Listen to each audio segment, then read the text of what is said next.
Du fond de la plus tendre et de la meilleure des âmes peuvent surgir des désirs d'intense violence. Un jour peut-être les hommes apprendront-ils à lutter contre ces monstres de l'esprit. Alors, et alors seulement, quand le cerveau humain sera vraiment capable de se contrôler, nous pourrons songer à utiliser les puissances cachées de l'univers. N'éteignez pas votre radio. Ne cherchez pas à baisser le volume. Il est déjà trop tard. 7e dimension envahit les ondes et débarque en mode podcast.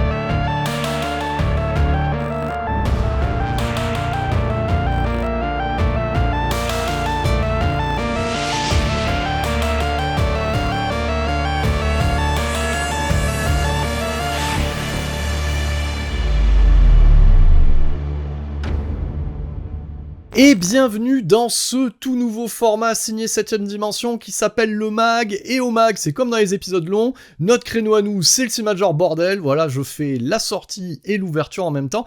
Et je suis un petit peu comme le colonel Quaritch. Au tout début d'Avatar, quand il engage Sam Worthington en tant que militaire dans le corps d'un avatar, il dit « Ouh, ça me donne des frissons rien que d'en connaître toutes les possibilités », et ben c'est pareil. Avec ce format-là, et ben j'en ai des frissons de voir plus tard les possibilités qui nous seront offertes, et j'espère que vous me ferez des retours en commentaire, sur les réseaux sociaux, sur le répondeur, n'oubliez pas, on a mis en place un répondeur aussi pour nous laisser un message d'encouragement, de félicitations, des recommandations, tout ça. Mais effectivement, j'ai envie, modestement, qu'à travers ce format, chaque mois, voilà, donc ça arrivera à mon avis aux alentours de la quinzaine de chaque mois, c'est comme ça que je l'ai un peu programmé cette année, que vous ayez le même frisson, la même joie d'attente, de découverte que je pouvais avoir quand j'allais chercher mon Mad Movies illustre en kiosque, donc c'est-à-dire que ça puisse exister avec l'actualité, mais aussi en dehors de l'actualité. C'est pour ça que c'est un mag qui ne sera pas du tout objectif, parce que je fais un petit peu une sélection tripartite de ce qui est disponible en salle, de ce qui est disponible effectivement sur les plateformes de stream, et de ce qu'on peut acquérir en Blu-ray, voilà, et les sorties qui sont proposées par nos éditeurs hexagonaux. Et comme tout magazine, avant d'entrer dans le sommaire, il y a un édito. Et cet édito, je l'ai intitulé « It's the end of the world as you know it », en référence au célèbre morceau de R.E.M. sorti en 1987. Alors qu'est-ce que ça veut dire, It's the end of the world as you know it? C'est que, quelque part, on va pas se mentir, on est depuis quelques années, donc ça doit faire, depuis au moins la sortie du Covid, et avec les problématiques, et oui, 7ème dimension traite les sujets de fond, les sujets lourds, et avec les problématiques géopolitiques, c'est vrai qu'on sent poindre une inquiétude. Voilà, tout le monde est plus ou moins inquiet sur le futur, et ça se ressent de différentes manières, et surtout en fait dans les créations qu'on consomme. C'est pour ça que la vignette de cet épisode, j'ai appelé ça en fait pour un petit peu les thématiser, l'apocalypse dans l'Upside Down, parce que quand je vois toutes les recommandations que je vous ai préparées pour cet épisode, que ça soit en salle, que ça soit en fait sur les plateformes de stream, le post-apo, l'apocalypse, les infectés, la fin du monde, en fait ça occupe l'esprit de tous les créatifs et de tous les contenus qu'on nous propose. Donc effectivement, c'est la fin du monde tel qu'on l'a connu. Et c'est aussi, quelque part, pour répondre en fait à ce titre d'REM, c'est aussi une évolution, voilà, notamment au niveau de nos studios illustres qui sont rachetés par des plateformes de streaming. À ça, j'en avais déjà parlé dans une news assez rapide, et là, on va rentrer un petit peu plus dans le vif du sujet, parce que maintenant que l'édito est bouclé, voilà, c'est un peu une température, on va passer, vous et moi, ensemble, dans un côté un peu plus actu, voilà, et dans cette actu, y a deux événements qui sont notables. Le premier que j'avais relevé, c'est ce rachat à hauteur de 87 millions, alors si je dis pas de bêtises, j'ai des notes, donc de 82,7 millions de dollars de la Warner par Netflix. Et pour faire un petit point, voilà, pour prendre un petit peu l'actualité de ce dossier, où ça en est, cette histoire-là de rachat, c'est un petit peu un triangle amoureux. Donc c'est-à-dire que il y en a deux qui roucoulent, c'est-à-dire Warner avec Netflix, et derrière on a la Paramount, voilà, qui essaye de faire le forcing, voilà, c'est d'obtenir un petit peu l'objet de toutes ces préoccupations la nuit, et malgré, pourquoi je dis forcing, malgré le fait de revenir et de lâcher un peu plus de millions de dollars, donc on en était à une deuxième propale à hauteur de 108 millions de dollars, et ben j'ai envie de m'adresser à Paramount et j'ai envie de lui dire, tu sais, cher ami, c'est un petit peu comme dans les relations hommes-femmes, à un moment donné, faut pas forcer, le match est plié, c'est-à-dire que, eh ben voilà, il y a une histoire d'amour, et toi tu peux faire ce que tu veux avec ton oseille, c'est comme ça, et ça tombe plutôt bien, parce que, quelque part, même si c'est jamais bien de voir des plateformes de streaming, eh ben, bouffer nos studios adorés, parce que l'inquiétude derrière, c'est l'avenir, en fait, des œuvres en salle. Est-ce qu'elles vont être exploitées correctement? Est-ce que tout ça ne va pas se transformer en du streaming? Mais quelque part, j'ai envie de dire, entre la peste et le choléra, pourquoi la peste et le choléra? C'est-à-dire que derrière Paramount, on a aussi une grosse volonté de Donald Trump d'aller pousser et de forcer le game dans un autre sens, alors que naturellement, il y a un rachat de Netflix, voilà, qui était en jeu par Warner Bros. Et même si le président américain essaye d'argumenter en disant que Paramount c'est un studio traditionnel, et j'ai envie de vous dire, vu qu'il est aussi à la manœuvre, hein, parce qu'il a acheté au mois de décembre, il a essayé de faire du forcing sur les marchés en achetant un maximum d'actions de Netflix, donc il y a un imbriglio, voilà, j'ai réussi à le dire, donc, et ça se coupe pas, bien entendu, les joies du podcast, à la fois vidéo et audio, et effectivement, il y a un mélange des genres, et le fait que le président des États-Unis, vu sa cote de popularité à l'heure actuelle au niveau mondial, injecte de l'argent et essaye de forcer le game pour ses amis, hein, du côté de chez Paramount, c'est peut-être pas une bonne chose, donc entre la peste et le choléra, j'ai envie de vous dire, peut-être qu'il vaut mieux que ça tombe dans l'escarcelle de Netflix, donc ça, c'était la première news. Alors, aujourd'hui même, voilà, je vais vous le dire, en termes de temporalité, vous allez consommer ça un dimanche, parce que le rendez-vous de 7ème dimension, c'est le dimanche, mais sachez que j'enregistre ça un mardi, et nous sommes le 20 janvier, et le 20 janvier, Netflix a accéléré le game, a fait une proposition un peu plus affinée, à hauteur de 83, par des procédés, en fait, qui sont ceux des marchés, donc 7ème dimension, c'est pas, on va dire, un podcast sur les marchés financiers, mais ce qu'il faut comprendre, c'est qu'ils accélèrent le mouvement, et de ce qu'il en est dit, apparemment, l'offre sera finalisée au mois d'avril. Donc, globalement, au mois d'avril, Warner sera une filiale de Netflix. Donc ça, c'était la première information en termes d'actu.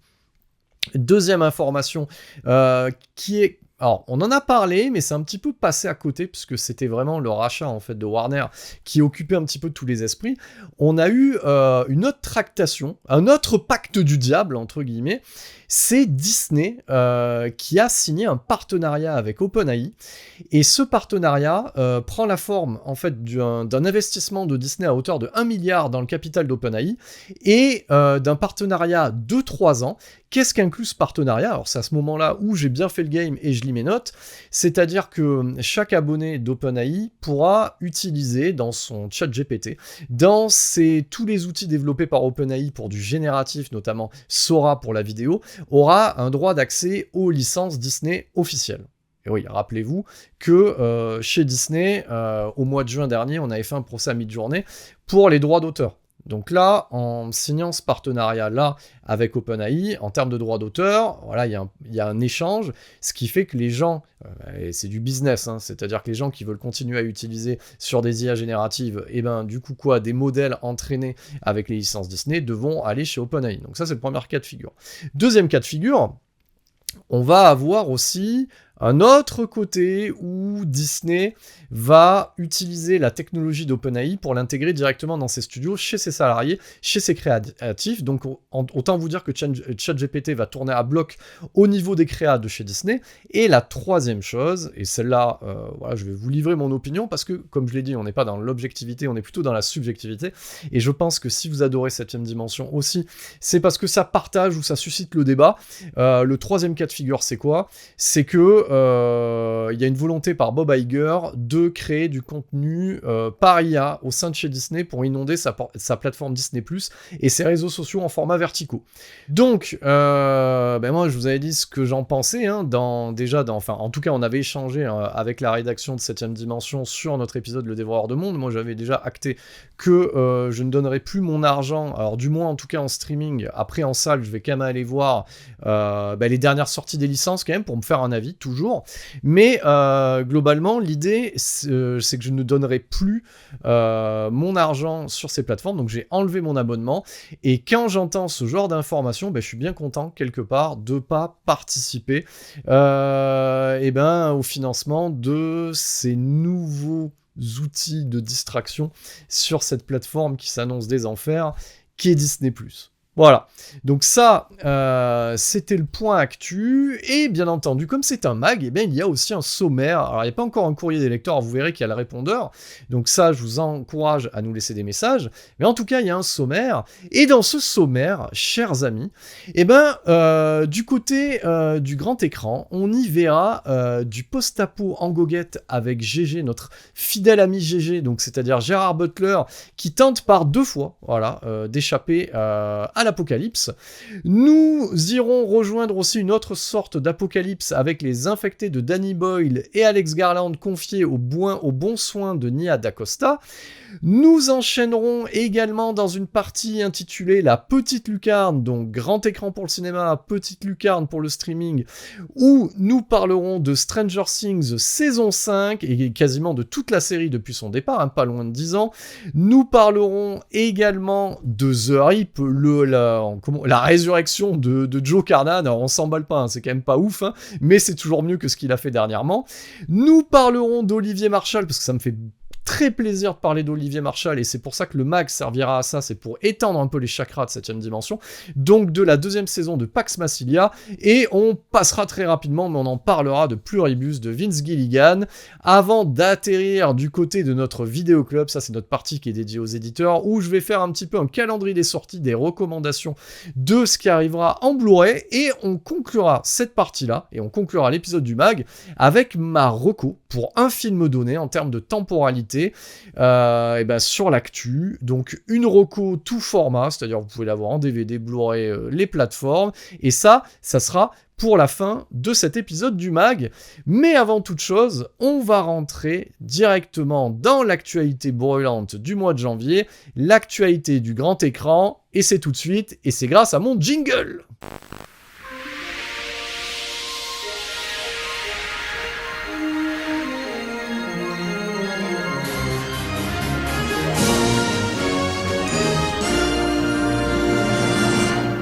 Et on commence tout de suite avec GG. Gérard Butler. Quel plaisir d'avoir enfin un format pour mettre du Gérard Butler à l'intérieur. Donc au mois de janvier, j'ai fait une sélection, en tout cas pour ma part, côté Cinémajor, il y avait 2 grosses sorties. Donc c'était d'un côté Greenland Migration, donc alias Greenland 2, suite de Greenland premier du nom, et puis bien entendu 28 jours plus tard, The Bone Temple, mais dans un premier temps on va se concentrer sur l'ami GG. L'ami GG, on l'aime bien. Pourquoi ?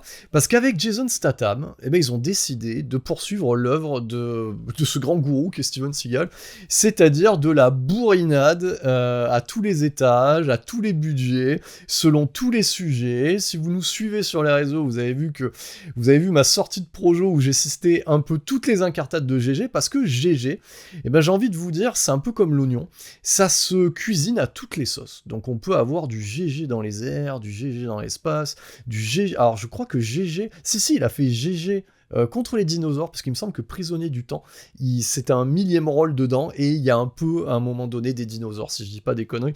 Donc GG, il est un peu partout, et jamais là où on l'attend.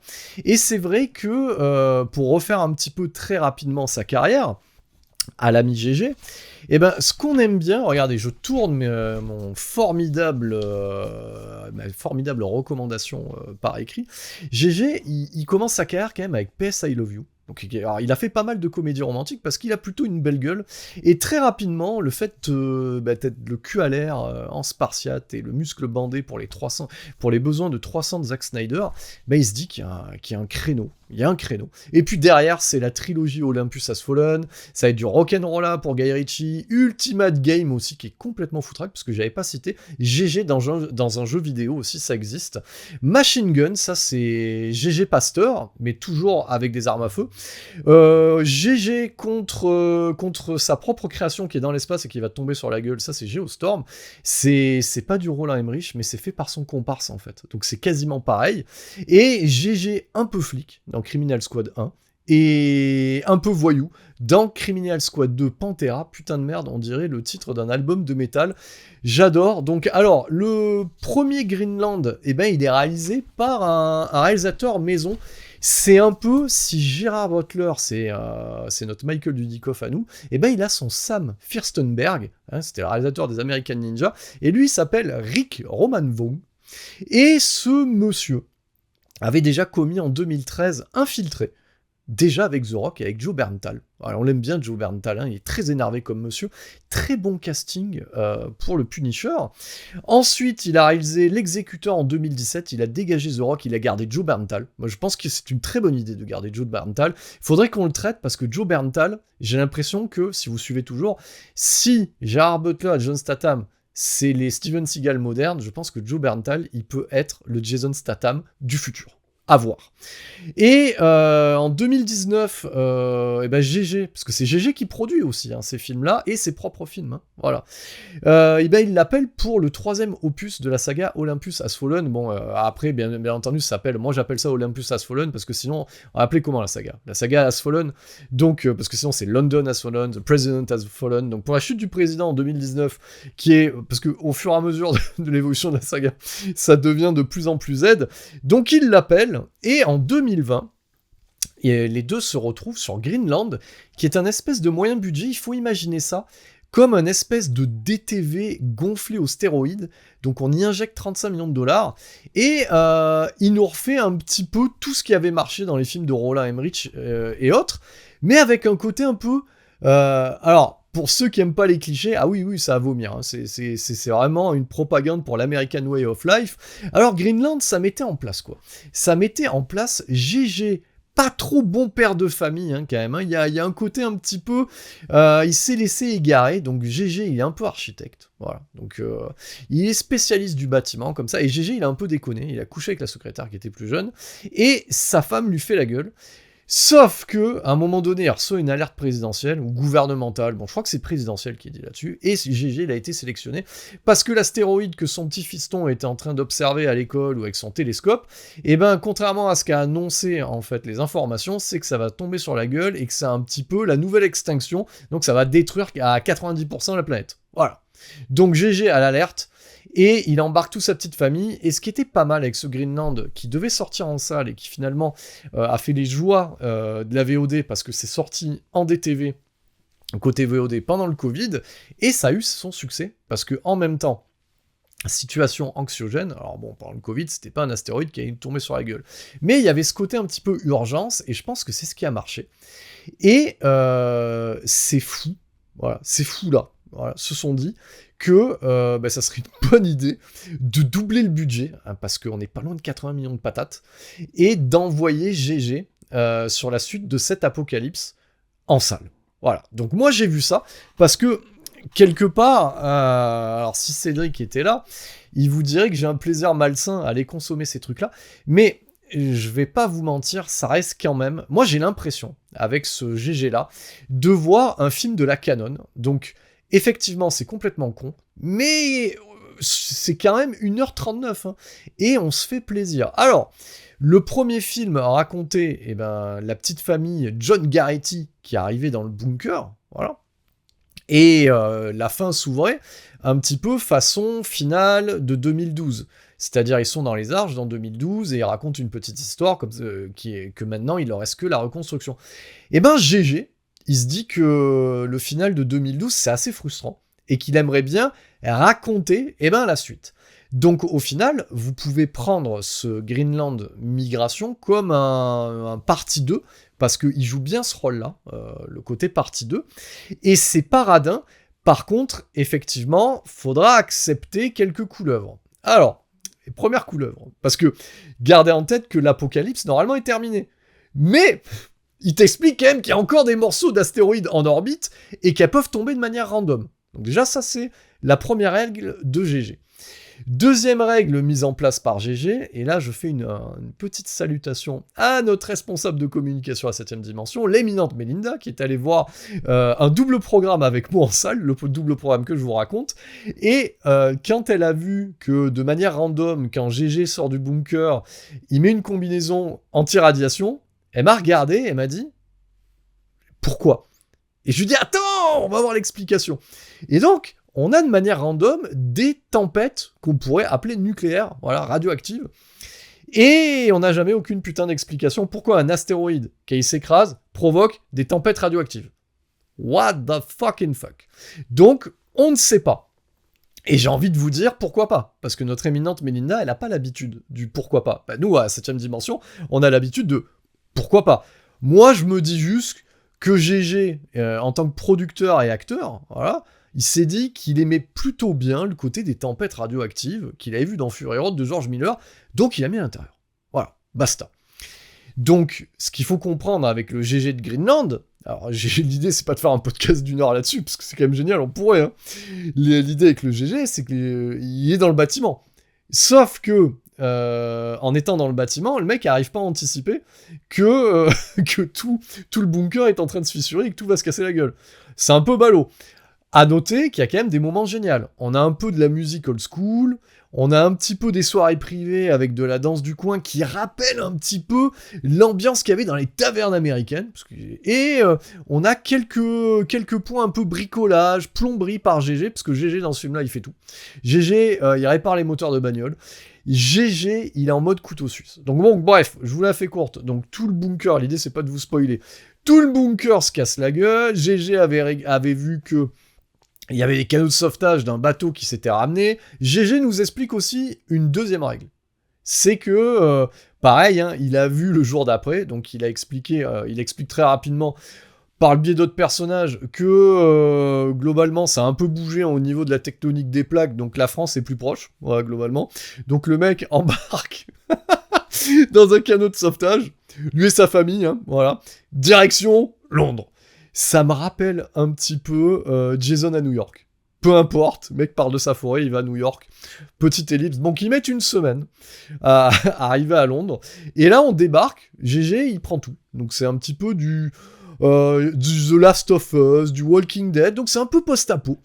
Et on nous explique très rapidement que voilà, la survie, parce que pourquoi il va à Londres, c'est parce que le cratère is the New Eden, voilà, c'est le nouvel Eden. Donc en gros, la météorite qu'elle a fait pouf, voilà, et ben ça a refertilisé la Terre, on a déjà vu ça 1 million de fois dans d'autres films. Bon, d'habitude ça met 1 siècle, là ça met 5 ans. Pourquoi pas, toujours. Donc, ils arrivent au Pas-de-Calais. Ils arrivent au Pas-de-Calais, je vous jure, c'est vrai. Ils rencontrent Laurent le Français, qui est un peu le même béret que moi, et et un fusil, parce que bon, en France, on a un béret, une baguette de pain et un fusil, et c'est un ancien employé des PTT, coucou papa, voilà, je te passe le bonjour, parce que mon père était employé des postes, et voilà, ils embarquent un petit peu voilà, dans la fourgonnette, comme ça, et il y a des casseroles, il fait de la bonne cuisine à la française. Bon, voilà, il passe un pacte, il lui fait un plan, et en fait, la France est en pleine guerre de sécession. En fait, ils ont tout whipping dans l'histoire, hein, donc c'est en pleine guerre de sécession, genre nord-sud, pour protéger, en fait, ce nouvel Éden, voilà. Alors, c'est plutôt pas mal que ça se passe en France, hein, le nouvel Éden, hein, voilà, enfin, note pour plus tard, les amis, voilà, nous, on est en France. Si je passe un petit coucou à nos cousins du Québec, hein, parce que je sais qu'on nous écoute, hein. Salut à toi, cher auditeur, hein, qui m'a contacté il y a pas longtemps. Donc, voilà, le nouvel Eldorado, c'est la France. N'oubliez jamais ça, hein, malgré le contexte géopolitique à l'heure actuelle. Donc voilà, j'en dirai pas plus. Ce qu'il faut retenir, les amis, 80 millions de patates. C'est pas toujours très heureux, mais ça se tient bien en termes d'effets visuels. Je rapproche mon micro parce qu'avec toutes ces GG-itudes, je me suis un peu emballé. Ça le fait bien. Moi, je me suis... alors, faut poser son cerveau. On considère ça comme du film canon. Voilà, moi c'est comme ça que j'ai... Et putain, ça fait plaisir. Voilà, 2026, 80 millions de patates. Bon, on va pas se mentir. Là, c'est un démarrage catastrophique, hein, pour GG. Là, ça fait 1 semaine que c'est sorti. Opening, voilà, le week-end d'ouverture, 5 millions de dollars. On a un petit 17 mondial, bon, voilà, en traînant un petit peu, ça va finir en VOD, ça va se rembourser, mais voilà, c'est quand même... Bon, en même temps, fallait être fou pour proposer 80 millions de patates à Greenland 2, quoi. En tout cas, moi, j'ai kiffé, et je ne saurais que vous le conseiller. Plaisir régressif du mois de janvier. Autre plaisir régressif du mois de janvier, mais alors là c'est un tout autre niveau. Vous connaissez, pour ceux qui me suivent et ceux qui suivent 7ème dimension, vous savez l'amour que je porte donc à Alex Garland, Danny Boyle et notamment à ce retour en force de sa saga Désinfecté qu'il a inventé lui-même, ne l'oubliez jamais, ça je l'ai remonté sur Letterboxd, sur ma chronique de 28 jours plus tard. Si vous kiffez Walking Dead, si vous kiffez World War Z, donc c'est de lui que ça vient, c'est de 28 jours plus tard qui était sorti en 2002. Donc l'année dernière, moi ça a été une grosse baffe de 28 ans plus tard. Donc un film innovant en termes de prise de vue, de montage, il pousse le délire au-delà. Voilà, donc c'est-à-dire que quitte à faire une suite, parce qu'au départ c'était juste une troisième entrée, là il propose une nouvelle trilogie, j'étais curieux de voir, et effectivement c'est un film, quand je l'ai vécu en salle, je ne savais pas quelle direction ça allait prendre, et ils nous font le coup, parce qu'ils ont tourné coup sur coup les 2 opus, en attendant de voir ce que ça donne pour pouvoir déclencher un 3e opus derrière.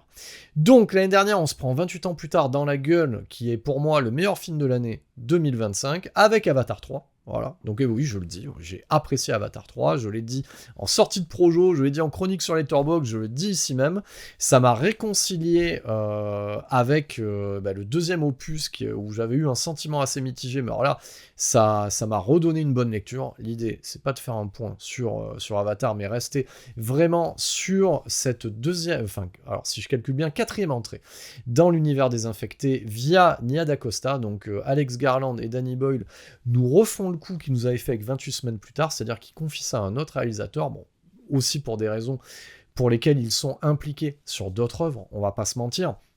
Nia DaCosta, alors c'est bien parce que c'est une réalisatrice, donc ça fait plaisir aussi à 7ème dimension de parler de réalisatrice, il n'y a pas que Catherine Bigelow dans l'histoire des réalisatrices. Nia DaCosta, elle a fait un remake honnête du Candyman originel.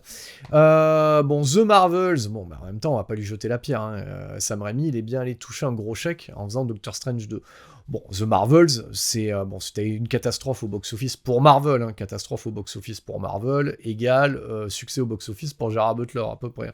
Donc ça a été une catastrophe, pas une bonne expérience, et je pense que c'est assez salutaire pour elle d'aller du côté des anglo-saxons, parce que les anglo-saxons, ils sont plutôt énervés, voilà. Donc The Bone Temple, c'est de nouveau 1h50, quasiment 2 heures, tourné coup sur coup, c'est une suite directe, ça reprend de suite après la fin what the fuck du premier épisode, et je vais arrêter de dire what the fuck, j'arrête pas de le dire depuis le début de ce mag, c'est parce que j'ai beaucoup d'énergie aujourd'hui, j'ai beaucoup de choses à vous transmettre au travers de cet épisode. Et effectivement, on va raccrocher les wagons très rapidement. Donc, nous avions abandonné le petit Spike, voilà, qui était parti devenir un homme, selon les préceptes de Joseph Campbell, voilà. Joseph Campbell qui a théorisé sur le parcours du héros, si vous connaissez pas le livre. Donc, effectivement, on avait laissé le petit Spike qui devenait un homme, qui avait subi le trauma et accompagné sa mère jusqu'à la fin, qui avait donné une scène magnifique, on y reviendra, sur ce temple des morts construit par le personnage de Ralph Fiennes, donc une scène merveilleuse, je m'y attendais pas vraiment, c'était une surprise ce film-là, et on retrouve le petit Spike aux prises avec le gang des Jimmy, qui était en fait, alors tout le monde l'a pris pour un truc complètement débile, mais non en fait, c'est l'évolution de ce petit gamin qu'on voit en introduction du 28 ans plus tard, de Danny Boyle, c'est-à-dire ce gamin qui a regardé les Teletubbies, et ça finissait là-dessus, avec ces gamins qui ont grandi, qui deviennent complètement teubés, c'est quasiment un gang, voilà, qui s'en prend du coup à ce personnage principal, on en restait là. Le film raccroche les wagons, du coup, et on voit Spike subir l'endoctrinement de ce qu'est une secte, en fait, pour pouvoir survivre. Donc ce film-là va opposer, il n'y a pas énormément de personnages, donc on va avoir, on va dire, trois storylines. On va avoir la storyline, en fait, de Jimmy, de ce Jimmy. Ils s'appellent tous Jimmy dans le gang. Hein. Donc, de Sir Jimmy Crystal, hein, je regarde mes notes, interprété par Jack O'Connell. Jack O'Connell qu'on avait vu dans le Ferrari de Michael Mann, qu'on avait vu dans le Sinners de Ryan Coogler, c'était le chef des vampires, et qu'on verra, parce que je l'ai noté, force à toi, Jack O'Connell, dans Godzilla vs Kong Supernova. Ça a l'air top. Ça, je vous dis, ça a l'air d'être du grand cinéma en perspective. Donc, on a cette storyline où on va suivre en fait les mœurs du gang des Jimmy, voir un petit peu leurs us et coutumes. On avait déjà eu un échantillon parce qu'on y voyait, notamment dans la scène où le père amène chasser Spike, on y voyait un personnage attaché par les pieds et qui avait été qui a été laissé en proie en fait aux infectés et qui a été scarifié sur le corps. Avec marqué en fait la marque du gang, voilà. Donc on va voir leurs us et coutumes, et de l'autre côté on va poursuivre la storyline en fait du personnage du docteur Ian Kelson, incarné par Ralph Fiennes. Et Ralph Fiennes, c'est un monument à lui tout seul, alors pour ses faits de gloire, la liste de Schindler, le patient anglais, et c'est aussi Voldemort dans Harry Potter. Voilà, donc un énorme acteur, et d'ailleurs qui est incroyable dans le précédent film.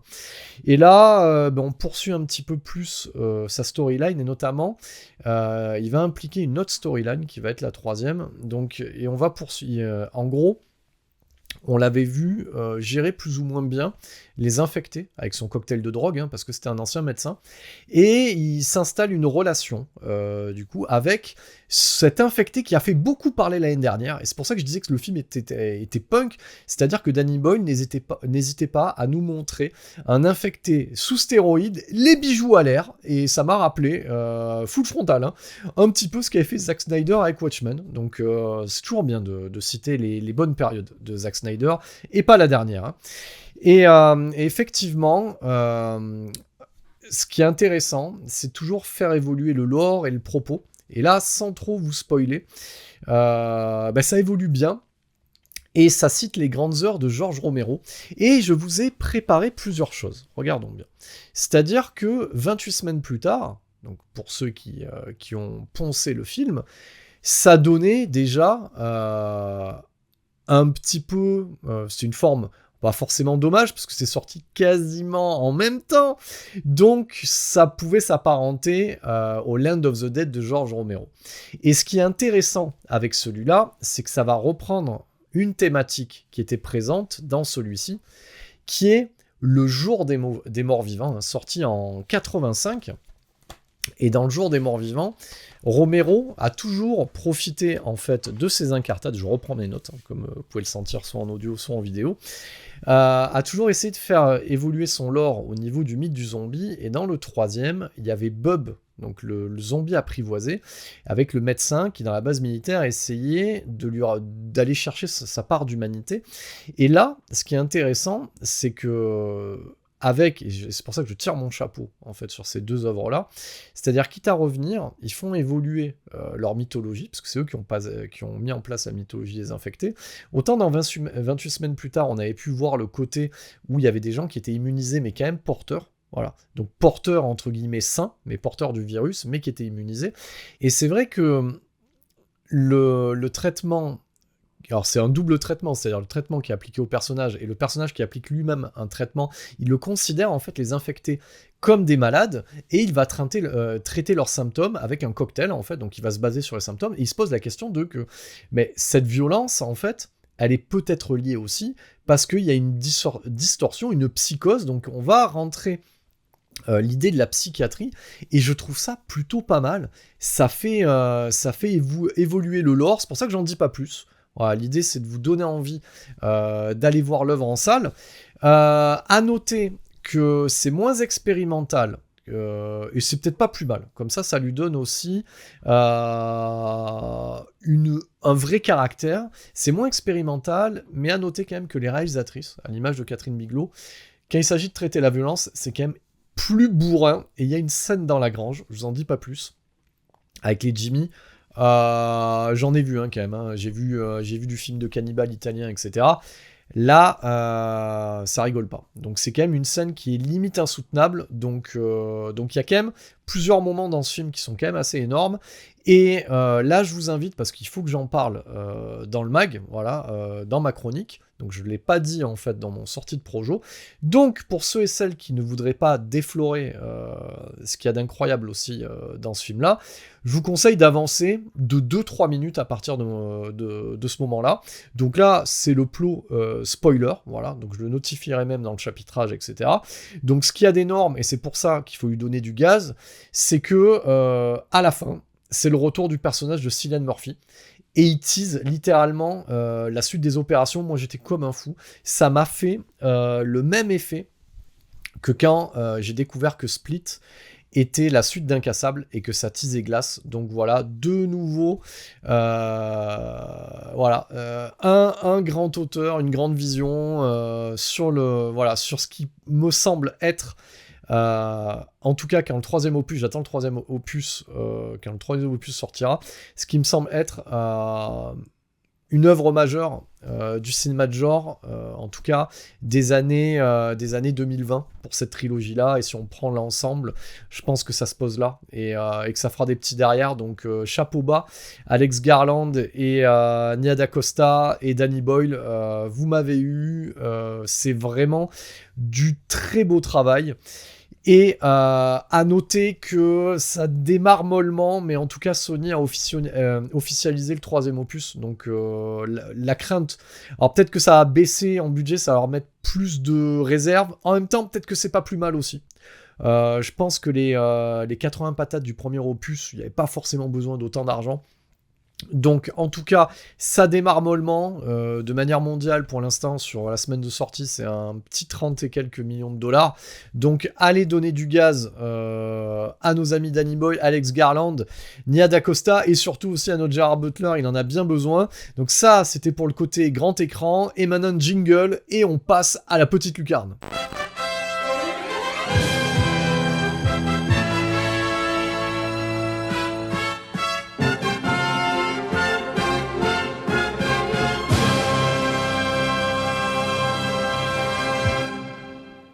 Allez, maintenant, on passe à la petite lucarne, hein, parce que même si c'est des apps, vous les regardez sur vos Smart TV, donc ça reste de la télévision, et j'ai presque envie de vous dire, ça reste du DTV aussi. Hein. Donc il n'y a rien qui a changé en fait en ce bas monde, et le fait de dire DTV me permet d'introduire la résurrection de Joe Carnahan, hein, parce que le gazier, j'ai envie de vous dire, il était bien mal en point. Alors...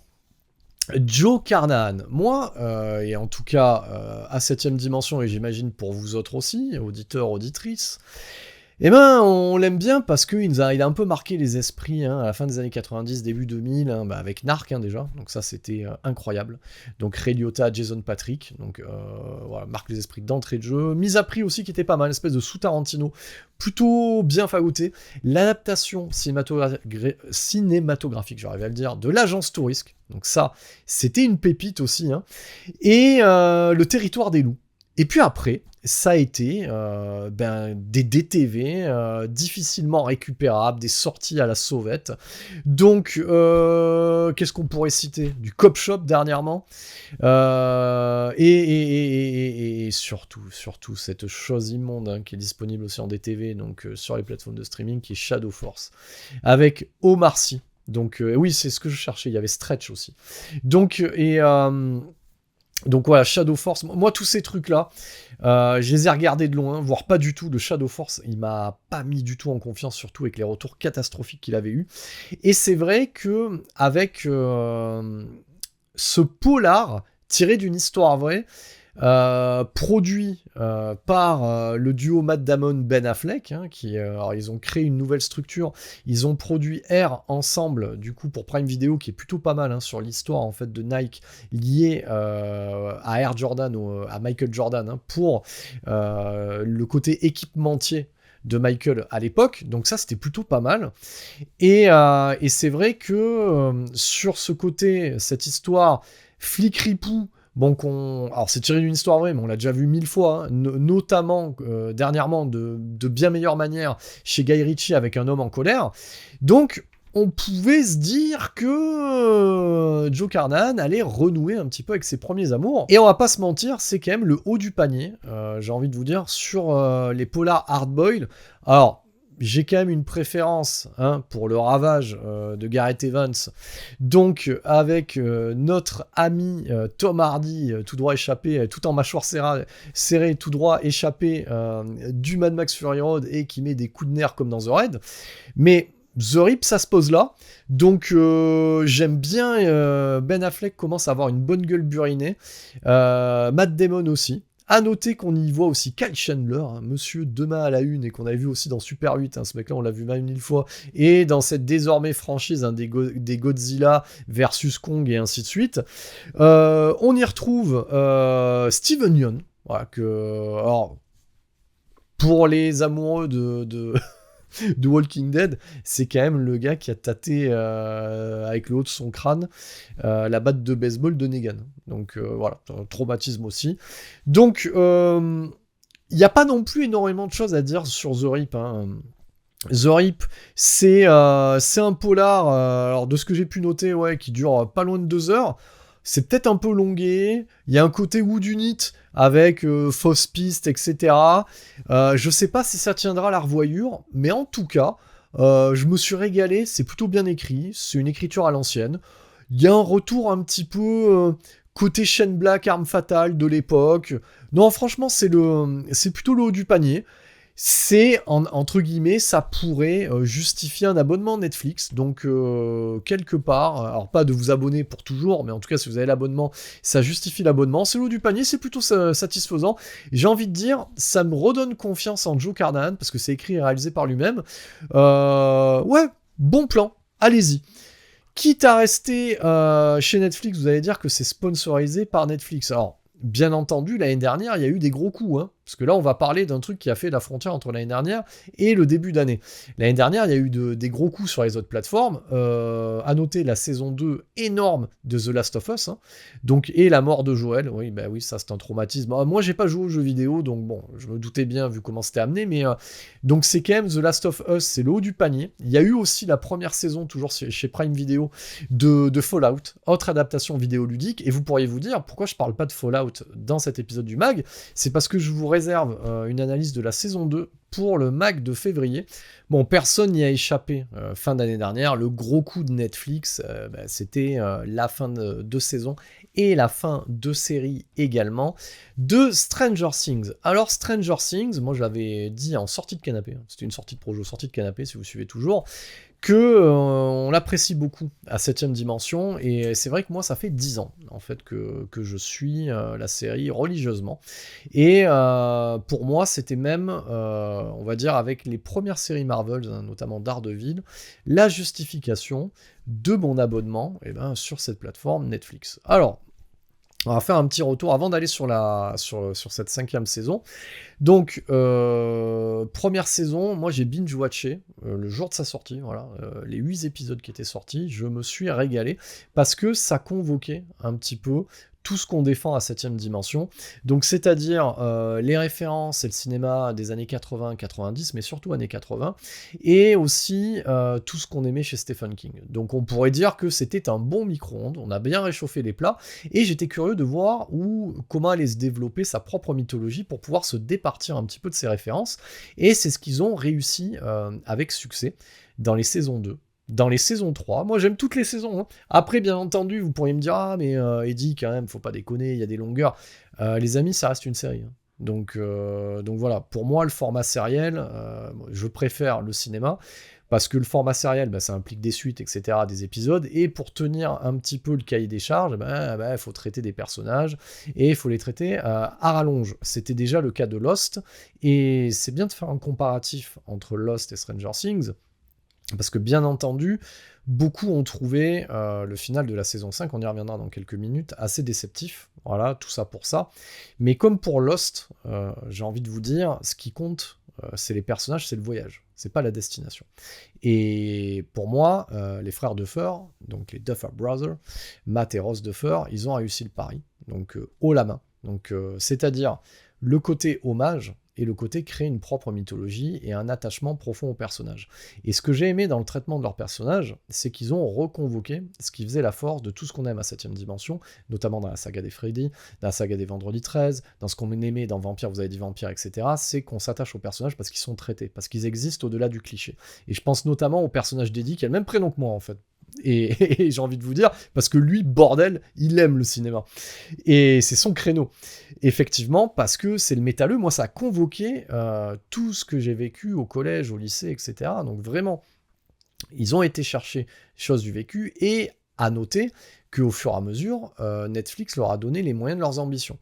Alors, bien entendu, ça a ses défauts et ses qualités. C'est-à-dire que ce qui commençait de manière intime, peut-être qu'il aurait fallu garder plus de mystère et moins aller dans le roller coaster horrifique, mais en même temps, ils ont tapé un petit peu tous les genres, et ça, j'ai vraiment apprécié au fur et à mesure des saisons, et ce lien entre la saison 4 et la saison 5, c'est-à-dire de poser un vrai antagoniste qui est Vecna, et de comprendre, en fait, attention, spoiler, voilà, à ce niveau-là, de comprendre que Vecna, il est quand même piloté par le flagelleur mental, cette entité extraterrestre, parce qu'il y a cette notion d'autre dimension extraterrestre, parce que c'est ce qui est posé dans la saison 5, j'ai trouvé ça couillu, et j'ai envie de dire, là je m'adresse un petit peu, parce que c'est le même sentiment, on va faire un autre parallèle, quand ça a du succès, forcément ça draine du monde.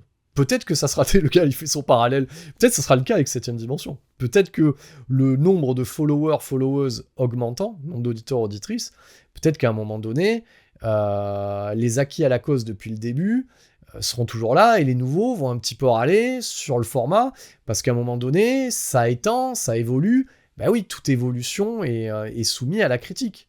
C'est un petit peu comme les groupes qui, à un moment donné, ont dit certaines choses, comme Metallica, au début, dans leur première période, et vont vers d'autres sphères, ce qui est normal, ce qui est dit est dit. Et quand on a un nouveau public, on continue de croître. Voilà. Donc effectivement, si on comparait ça avec le Seigneur des Anneaux, avec les grandes sagas, notamment, moi je pense beaucoup à Matrix, beaucoup de gens, moi j'étais étudiant à l'époque, j'avais fait des micro-trottoirs pour l'émission de ciné, déjà une émission de ciné que je faisais pendant mon BTS, voilà, coucou à toi Étienne, si tu m'écoutes, ça te rappellera des souvenirs, déjà les gens crient au scandale avec Reloaded. J'avais envie de leur dire, bon les gars, vous criez au scandale, vous étiez pas là peut-être sur le premier Matrix, parce que ça posait déjà ces bases-là, et ça s'est accentué avec Matrix Revolution, et bien entendu avec Matrix Resurrection derrière. Donc, et d'ailleurs je peux que vous conseiller ces épisodes qu'on a dédiés à cette saga, qui pour moi est à aucune pareille. Donc, alors, c'est quoi l'expression que je viens de sortir ? Est à nul autre pareil. J'arrive à rebondir sans forcément faire de coupe derrière. Donc, c'est vrai que dès qu'il y a du succès, les gens se l'approprient, comme les Star Wars, etc. Je pense aussi à Lost aussi. Donc moi, j'avais commencé seul dans mon coin, et j'ai fini seul dans mon coin, quelque part, parce que ça a tellement complexifié la donne, et certains et certaines, je fais on va dire, un petit coucou aussi à Mélinda, qui j'ai fait voir toute la série dernièrement, et qui m'a dit, bon, ça s'est un peu éloigné de son plot de départ. Oui, bon, en même temps, tu tiens pas, bon, voilà, il y a un mystère sur l'île, l'avion s'est écrasé, il faut bien amener le mystère. Moi, j'ai trouvé ça galvanisant.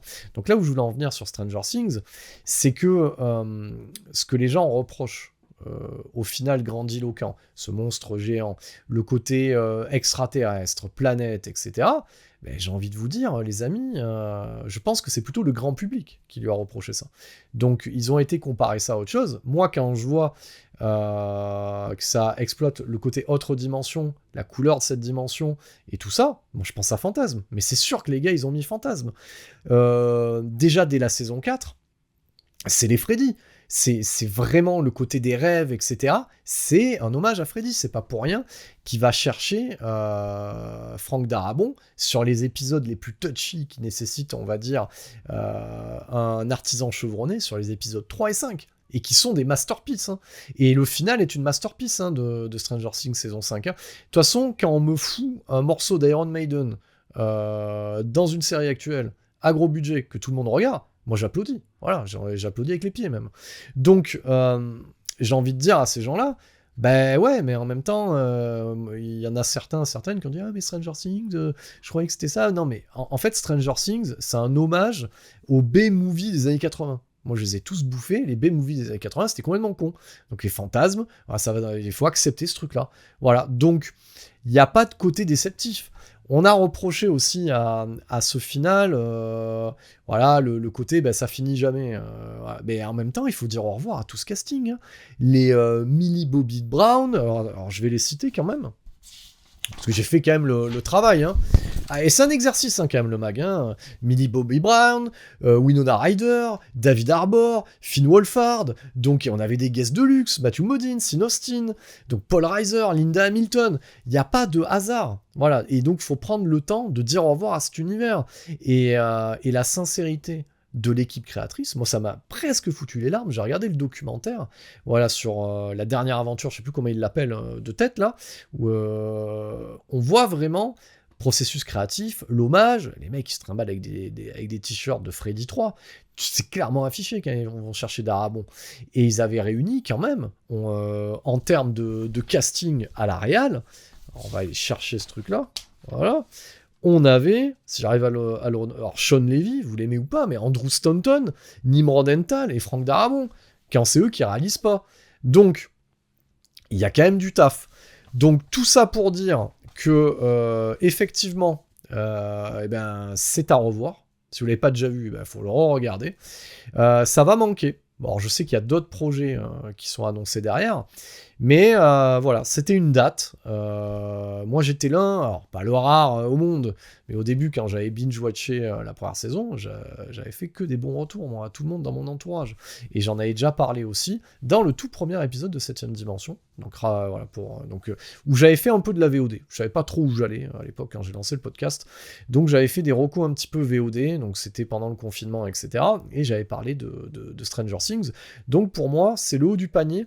Et c'est vrai que ce qu'on pourrait, si on garde l'édito de ce numéro du mag, quand on voit ça, quand je vois ces making-of qui commencent à mettre, ils l'ont fait aussi pour le Frankenstein de Del Toro, hein, je vous conseille le making-of le point commun entre l'œuvre des frères Duffer et l'œuvre de Del Toro, c'est le retour aux effets pratiques, il faut le noter quand même. Donc, j'ai envie de dire, c'est presque une lueur d'espoir dans le rachat par rapport à la Warner, presque une lueur d'espoir par rapport à Disney, d'avoir... Peut-être qu'il y a clairement déjà un positionnement sur le retour aux effets pratiques, à un côté un petit peu artisanat. Donc j'ai envie de dire Stranger Things, ça se pose là. Chapeau bas pour le défi réalisé. Moi, je me suis régalé. Donc voilà. J'ai envie de dire, il y a que du bon là-dedans. Si vous l'avez pas regardé ce final, regardez-le avec des yeux nouveaux et n'oubliez pas, quand il y a du Maiden à l'intérieur, forcément c'est bien. Allez, on attaque la troisième partie de ces recos dédiés à la petite lucarne et on reste chez Netflix. Hein. Il y a du lourd dernièrement chez Netflix, ça rigole pas. Et je suis très heureux de parler du Olivier Marchal Cinematic Universe. J'adore Olivier Marchal. 36 quais des Orfèvres, Carbone, alors ils me viennent tous dans le désordre, donc Bronx, MR73, Les Lyonnais, j'adore, et c'est vrai que moi j'étais content qu'il puisse travailler sur un format série, parce que le monsieur a commencé aussi comme ça, hein, donc faut pas l'oublier. Donc il a commencé sur le côté série, notamment sur Canal+, il y en avait aussi sur France Télévisions, et effectivement, c'est un peu notre Michael Mann / Martin Scorsese du pauvre, un peu à nous, mais il est le seul à faire ça, et je pense qu'on lui doit aussi le renouveau du polar, notamment sur les plateformes, hein, tous les balles perdues, tous les films d'Alban Lenoir, etc., des réals comme Julien Leclerc, etc. Moi je vous conseille, hein, je me suis fait tous les films avec Roche Dizem, etc., qu'on a sur la plateforme, c'est plutôt de haute volée, ça dure 1h30. C'est un peu un retour à la bourrinade des vidéoclubs, mais façon French attitude, entre guillemets. Donc c'est vrai que Olivier Marchal avec Cédric Gilnez, pour moi c'est le haut du panier de ce qui se fait en polar ou en thriller français, et il a réussi, parce qu'il y a vraiment un Marshall style, hein, il a réussi à digérer notre particularité ethnique en France et à nous proposer un espèce de pendant qu'on avait dans les Menace to Society aux États-Unis, et je pense à Fièvre à Columbus Université aussi, les John Singleton. Donc on a vraiment un vivier un peu polar basé sur le côté multiethnique de la France aujourd'hui, qui fait que On a tout un jargon, donc moi je kiffe bien, hein, donc vraiment. Et Pax Massilia, bon ça réinvente pas la roue, hein, on est d'accord, mais c'est 2 saisons de 6 épisodes chacun, donc il y a 12 épisodes, et donc la saison 2 inverse un peu les rôles. Donc on parlait tout à l'heure de GG, là, quand il fait Criminal Squad, et Criminal Squad 2 où il passe de l'autre côté, bah c'est un peu ça, Pax Massilia. Donc là, on va, pour une fois, mettre un petit peu du gaz à nos acteurs français. Donc, Pax Massilia, c'est vraiment une unité de Marseille, voilà, qui est sur, on va dire, police des mœurs, un peu narcotrafic, etc., avec des méthodes expéditives, tout ce qu'on aime dans le cinéma de Marshall. Hein. Donc, il travaille un peu les thématiques de Michael Mann, hein, où est la frontière entre le bien et le mal, entre le jeu du chat et de la souris, entre le flic qui court après le voyou, mais pour courir après le voyou, il faut avoir des techniques de voyou, voilà, donc c'est un peu ça, donc il y a 2 entités dedans. Donc on a Aliès Benamar, qui est incarné par Toufik Jalab, qu'on a pu voir dans Bastion 36, qu'on a vu aussi, alors... C'est quand même assez monolithique, mais j'aime beaucoup cette déclinaison de GG dans une série française qui s'appelle Paris Has Fallen, donc ça c'est une prod Canal+. J'ai regardé ça, ça bouge bien, par contre faut que ça s'enlève le balai dans le cul, hein, parce qu'en termes d'acting c'est un peu... les scènes d'action elles sont bien troussées, c'est très nerveux, mais putain on se fait chier, putain j'ai l'impression de... Ouais, par moments j'ai l'impression que c'est mal joué ou c'est vachement retenu, donc j'espère que pour la suite qui arrive cette année, Apollo Has Fallen, bah, ça sera beaucoup mieux. Et on l'avait vu aussi dans Cœur Noir sur Prime Video, qui est une super série aussi, sur une unité militaire en fait, hein, donc qui lutte en fait contre le terrorisme, hein, sur place. Donc ça c'est plutôt pas mal. On y retrouve aussi Jeanne Gourceau dans le rôle d'Alice Vidal, hein, qui est un peu le love interest de Toufik Jalab dedans, et qu'on a vu dans Barbare. Elle joue plutôt bien. Et d'ailleurs à noter sur cette série, parce que ça a noté aussi sur Netflix, c'est incarné. Je veux dire, bon, mais voilà, c'est con, hein, ce que je vais vous dire en 2026, mais bon, voilà, les héros couchent ensemble, vraiment, il y a de la passion, il y a du romantisme dans l'action, donc voilà, c'est vraiment incarné, hein. Donc c'est presque, j'ai envie de vous dire, notre ami de Watchmen. Voilà, c'est du Zack Snyder, mais télévisuel. Donc vous allez dire que je raconte n'importe quoi. Mais on s'éclate quand même dans le mag. Et à noter que dans le rôle de la Némésis, du faux frère, voilà, de l'autre côté de la pièce, dans le rôle du voyou, on a Samir Bouattard, donc dans le rôle d'Ali Saïdi, et qu'on avait vu dans la série Engrenage, notamment. Donc, Pax Massilia, ça mange pas de pain. C'est nerveux. J'ai même converti notre responsable de com. On s'est farci les 6 épisodes quasiment dans la même journée. Et à noter qu'une saison 3 est dès à présent signée. Et d'ailleurs, j'en profite très rapidement pour faire des news sur ce qui est signé, pas signé. Bon, comme je l'avais dit, autant il y a eu des bonnes choses l'année dernière, autant il y a eu de la merde. Donc Alien Earth, c'est de la merde, et ça revient. On a une saison 2. De l'autre côté, très très bonne surprise que vous aurez l'occasion d'avoir, La vie de 7ème dimension, et pour le 1er février, dans notamment notre épisode dédié à ça. Voilà, le clown. Donc vous aurez la version télévisuelle, les 2 versions cinématographiques et de nouveau la version télévisuelle avec le préquel produit par Prime Video. Donc tout ça pour dire que la série elle est top. Donc voilà, vous aurez plus d'avis à ce niveau-là dans l'épisode qui sortira. Mais sachez déjà que c'est renouvelé. Donc j'en dirai un peu plus, notamment sur cet épisode, et on va conclure cette partie-là de la petite lucarne avec une demi-molle, voilà, on va le dire. Donc qui est, moi je vais aller, vous le sentez bien avec le mag, que je suis à contre-courant, mais je suis aussi à contre-courant de ce qui est apprécié, notamment le pluribus, ou pluribus, sur Apple TV, la nouvelle série de Vince Gilligan. Donc Vince Gilligan, il a une recette qu'on a vu dans Breaking Bad, et qu'on a vu aussi dans Better Call Saul, c'est que le mec il prend son temps, et moi sur une invasion extraterrestre avec un pitch aussi fou, je me fais chier. Voilà, je vous le dis direct, je me suis fait chier, je me suis forcé à aller jusqu'au bout du 4ème épisode, c'est long. Alors ok, hein, je vois ce que le mec veut faire, mais putain, si je veux de la nouvelle vague ou du dogme, voilà, en télévision, non merci, moi je suis pas client. Donc autant, j'ai envie de dire peut-être que je passe à côté et que j'y reviendrai. Il y a que les cons qui changent pas d'avis, hein. Mais non, ça a été une torture, hein. J'ai regardé les trucs, autant le premier épisode, ok, ça pose bien les bases, je voyais à peu près la dynamique. Autant je m'emmerde, et puis la vie est trop courte, hein. Vous savez, hein, moi j'ai 45 ans, donc comme disait mon père, je suis plus proche de la fin que du début, j'ai autre chose à foutre. Voilà, vous avez compris que les séries, c'est vite des épisodes d'une heure, là il y en a 9, c'est 9 heures. J'ai vu 4 heures pour un truc que t'aurais pu raconter en 40 minutes. Voilà, donc je suis désolé, hein, loin de moi d'être le fasciste de la durée, mais là, c'est sans moi. Donc je suis désolé, voilà, le côté hype de ouais, mais faut prendre son temps, machin, non, faut arrêter les conneries. GG, il te raconte la fin du monde en 1h30, je vois pas pourquoi on devrait se taper 9 heures d'invasion extraterrestre pour aller chercher une fourchette, un truc dans le placard, tout ça. Ça me fait chier, donc du coup, Pluribus, voilà mon avis. Et on attaque la dernière partie du mag, et il y a aussi un jingle, et ce jingle, c'est pour la partie vidéo club.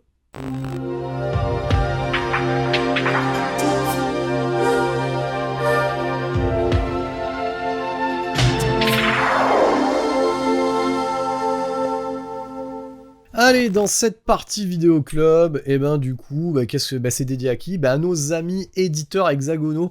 Alors, je fais pas encore l'import, parce que sinon, cette émission, elle va durer 6 heures, donc déjà, je pense qu'elle dure bien trop longtemps, à mon goût. J'essaie d'amener un petit peu de rythme, mais c'est pas gagné, vous me ferez vos retours sur ce nouveau format. Donc, au niveau des sorties, alors il y a déjà des sorties qui sont disponibles, on va commencer du côté de chez ESC.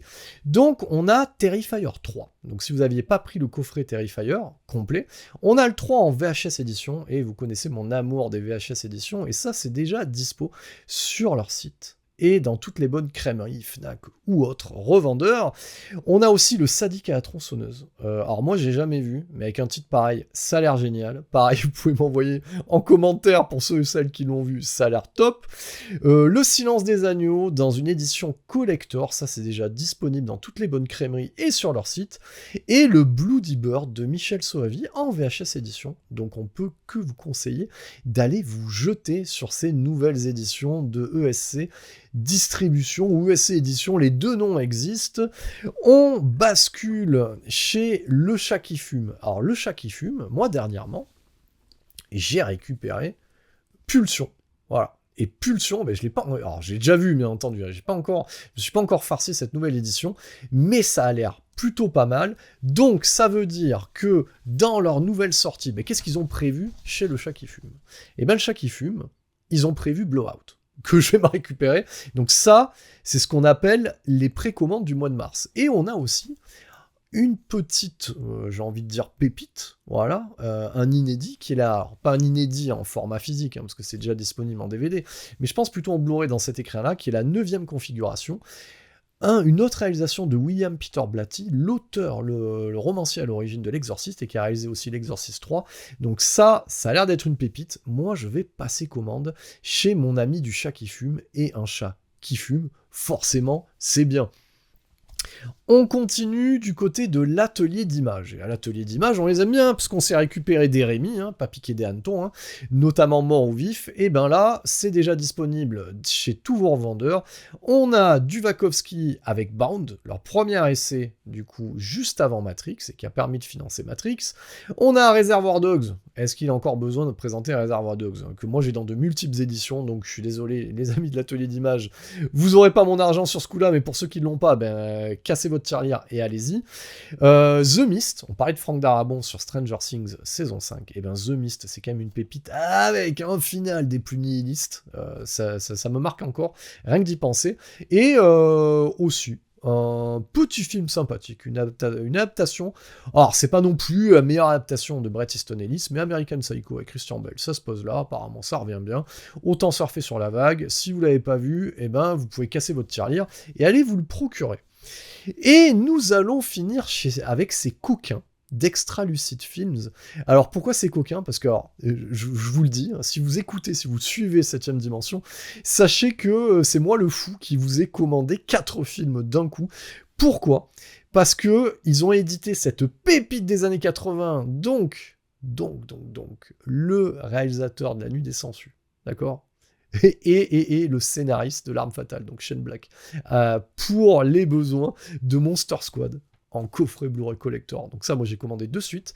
Et comme j'étais fou, et que j'aime bien avoir tous les Argento, et que j'ai loupé les premiers, si vous me suivez toujours, Et je me suis recommandé tous les derniers Argento, le card player, etc. Et là, quand j'ai vu qu'il sortait en fait la triplette, le Fantôme de l'Opéra, Dracula 3D et Mother of Tears, eh ben j'y suis allé franco. Donc quand on aime, on ne compte pas. Donc vous connaissez déjà un petit peu le futur de la vérif pour 7ème dimension 2027, 2028, 2029. Il va y avoir du Fulci, du Dario Argento. Et ça, c'est pour le mois de février, donc chez les coquins d'Extra Lucid Film. Alors je sais pas si c'est des coquins, j'en sais rien, mais je trouvais ça sympa de pouvoir leur mettre un petit patronyme. Donc voilà, si vous nous suivez, vous nous regardez, et vous nous likez pas, abonnez-vous aussi au passage. Et on va finir avec, dans ce nouveau format du mag, avec ce qu'on appelle la reco du mois. Donc c'est-à-dire qu'au début j'avais prévu de vous balancer les Lyonnais d'Olivier Marchal, ce qui aurait été un peu couillu, parce qu'on n'est pas habitué à 7ème dimension à aller dans le polar français. Et puis finalement, moi j'ai parlé de Donald Trump, j'ai parlé de changements, et je suis allé déterrer ce petit truc, et je vais me le faire juste après l'enregistrement. Regardez bien. Donc ça, c'est ce qu'on trouvait avec le magazine Mad Movies à une certaine époque. Alors ils le font toujours à Mad Movies. Donc les B-Movies. Donc ça, c'est un double programme David Cronenberg. Et moi, ce que je vous conseille, c'est le Dead Zone. Et on va prendre quelques minutes pour parler de Dead Zone.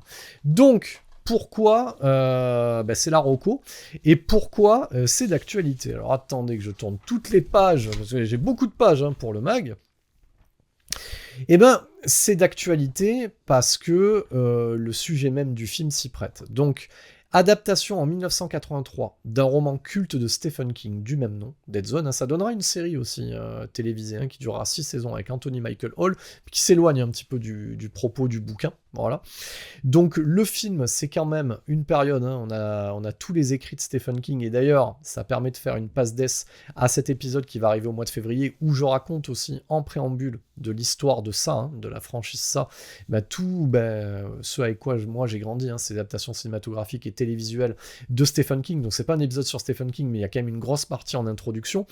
Et effectivement, là où John Carpenter s'occupait de Christine, Cronenberg s'occupait de Dead Zone, et Dead Zone, c'est un film que j'ai appris à apprécier avec le temps, parce que Mino, je comprenais pas trop les enjeux, et ça le rapproche aussi de son livre 22-11-63 sur Kennedy, parce que là, ça reprend un petit peu ce truc-là. C'est quand même des thèmes récurrents chez King. Donc, sur l'histoire, en fait, de ce professeur qui a un accident et qui, suite à son accident, perd tout, c'est assez dramatique, quand même. Sa femme refait sa vie, etc. Parce que lui, il était dans le coma. Et suite à la sortie de son coma, il se découvre des dons de médium, en fait. Donc, il arrive à voir le passé et l'avenir. Et de l'autre, on suit, en fait, l'ascension d'un président, d'un candidat à la présidence, incarné par Martin Sheen. Donc, le médium Johnny Smith, il est incarné par Christopher Walken. Donc Christopher Walken, acteur immense. Martin Sheen, acteur immense. On y retrouve aussi Tom Skerritt, acteur un peu moins immense, mais on l'adore avec sa moustache. Et Brooke Adams. Et c'est vrai, rien que de parler de la temporalité actuelle, de ce qui se passe de manière géopolitique, des choix de Donald Trump, etc. Effectivement, on pense beaucoup à Dead Zone. Donc j'en dis pas plus sur ce qui se passe en fait dans le bouquin et dans le livre, mais sachez qu'il y a 2 trajectoires en fait. Il y en a un qui est médium, il y en a un autre qui veut accéder à la présidence, je vous laisse imaginer. Et c'est un David Cronenberg un peu libéré de ses obsessions sur la chair, qu'on a pu vu dans Vidéodrome, dans Chromosome 3, et c'est un David Cronenberg sobre, qui annonce un petit peu le David Cronenberg qui aura la Palme d'Or avec Faux Semblant, qui annonce l'autre suite de carrière, et ça donne un film magnifique, avec un final magnifique, et je trouve qu'il n'y avait pas meilleure recommandation que ce Dead Zone pour le mois de janvier. Voilà, on vit une période difficile, et quand on vit une période difficile, je vais citer quelqu'un qui va se reconnaître, généralement, on se retourne un peu en arrière, vers ce qui nous fait du bien, et c'était plutôt pas mal de vous parler, de vous recommander Dead Zone. Donc il y aura souvent des recos en conclusion de chaque épisode du mag. Et moi j'en ai fini avec ce tout premier format du mag. J'espère que vous avez pris autant de plaisir que moi. Moi je me suis régalé, j'avoue avec un petit peu de stress aussi, d'appréhension, parce que il y a beaucoup d'enjeux. Alors pas d'enjeux globalement financiers ou autres, on s'en fout, mais il y avait beaucoup d'enjeux pour la ligne éditoriale, pour tenir un peu le propos. Donc je suis preneur de vos retours, et bien entendu, comme je le dis maintenant depuis certains épisodes, si vous aimez le travail qui est fait à 7ème dimension, s'il vous plaît, par pitié, abonnez-vous, envoyez des recommandations, partagez-le, parce que en fait c'est comme ça que ça nous donne du gaz, et que nous, en tant que créateurs, quelque part, parce que voilà, dans cette ambition d'installer 7ème dimension comme un vrai média alternatif, voilà, si vous le kiffez, et que vous kiffez le ton qu'il y a dans 7ème dimension avec ses différenciations, donnez-nous du gaz, donnez-nous des ailes en vous abonnant, et en recommandant, et en likant, bien entendu. Et on n'oublie pas aussi également qu'on a le répondeur. N'hésitez pas à nous laisser vos impressions dans le répondeur, on vous mettra à la fin de chaque épisode, c'est chapitré, c'est à la fin. Ne squeezez pas le générique, parce qu'il y a le retour de certains et certaines qui ont laissé des messages sur le répondeur. Donc j'ai pris un maximum de plaisir. Je vous souhaite aussi mes meilleurs vœux pour cette année. Et on n'oublie pas, 2026, c'est sous le signe du cinéma de genre, et notre créneau à 7ème dimension, c'est le cinéma de genre, bordel. Merci pour votre écoute. Nous vous redonnons maintenant le contrôle de votre appareil de télévision jusqu'à la prochaine émission de 7ème dimension en mode podcast.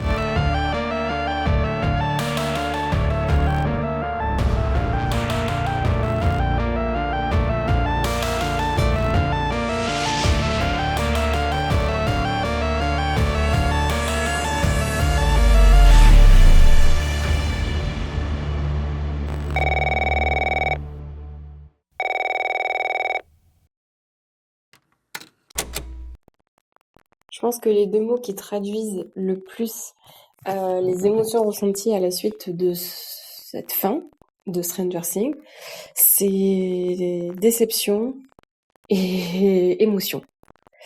Déception parce que en fait ils font monter la mayonnaise tout au long de la dernière saison, tout au long du dernier épisode. On sent que voilà, c'est tendu, que le match est pas fini, qu'il va être compliqué. Finalement, voilà, en un claquement de doigts, tout est réglé. Voilà. Moi, j'ai pas trop aimé cette fin. Et par contre, après, oui, voilà, les 40 minutes d'adieu, avec les clôtures de chaque personnage, avec la passation sur les jeunes, etc. Bon, voilà, ça c'est très émouvant. Moi, j'ai adoré